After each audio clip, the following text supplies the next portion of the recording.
Bugun 8-mart Xalqaro xotin-qizlar kuni. Shu munosabat bilan yana bir fayzli xonadonimizga mana chiroyli darvozamizni qurib berdik.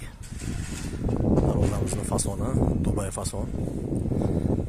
2 qavat bo'lgan, har bir qavati 1.8 lik qalin lislada chiroyli qilib, bejirim qilib, o'ziga yarashgan holda yasab qurib berdik.